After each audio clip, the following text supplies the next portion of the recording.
sahabat rumah belajar, kembali bersama Deswi Suntaki. Sudah siap ya menyimak materi kali ini? Kita akan bersama-sama belajar tentang sistem peredaran darah manusia. Sahabat, pasti sudah tahu ya apa fungsi jantung. Ya, jantung berfungsi sebagai alat pemompa darah. Ini berhubungan langsung dengan sistem peredaran darah. Pada pertemuan kali ini, kita memiliki dua tujuan pembelajaran. Yang pertama, memahami komponen sistem peredaran darah. Yang kedua, mengidentifikasi cara menjaga kesehatan sistem peredaran darah dan masalah yang dapat terjadi seperti hipertensi dan penyakit jantung. Sistem peredaran darah adalah jaringan kompleks yang bertugas mengangkut darah ke seluruh bagian tubuh. Sistem ini terdiri dari 3 komponen utama, yaitu jantung, pembuluh darah, dan darah itu sendiri. Mari kita bahas mengenai masing-masing komponen ini. Pertama-tama, kita punya jantung. Jantung adalah organ yang berbentuk kerucut yang terletak di dada bagian kiri. Fungsinya adalah memompa darah ke seluruh tubuh. Jantung terdiri dari 4 ruang, 2 serambi atau atrium dan 2 bilik atau ventrikel. Darah masuk ke serambi kanan dari tubuh dan keluar dari bilik kanan menuju paru-paru untuk mengambil oksigen. Setelah itu, darah yang kaya oksigen kembali ke serambi kiri dan dipompa keluar melalui bilik kiri ke seluruh tubuh. Selanjutnya ada pembuluh darah.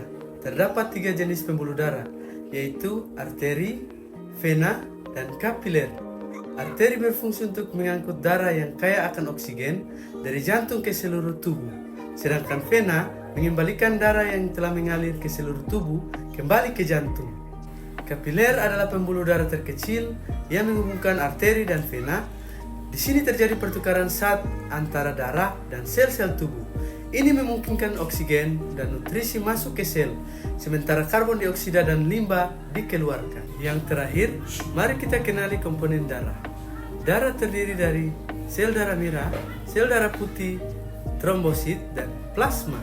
Sel darah merah mengandung hemoglobin yang mengangkut oksigen ke seluruh tubuh, sedangkan sel darah putih berfungsi melawan infeksi.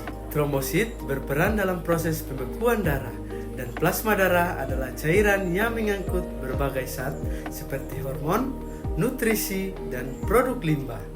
Sistem peredaran darah terbagi menjadi 2, yaitu peredaran darah kecil dan peredaran darah besar.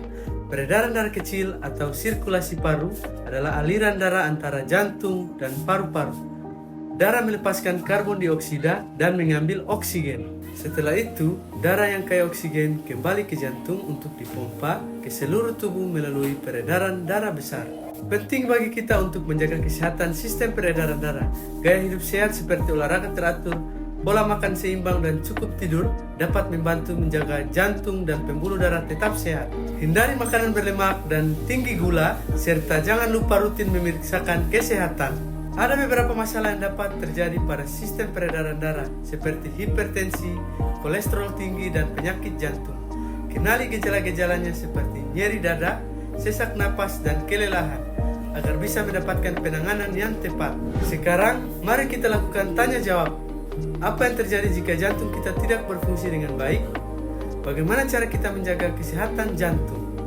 Jadi, itu dia pembahasan tentang sistem peredaran darah. Semoga informasi ini bermanfaat untukmu ya. Sampai jumpa di video selanjutnya.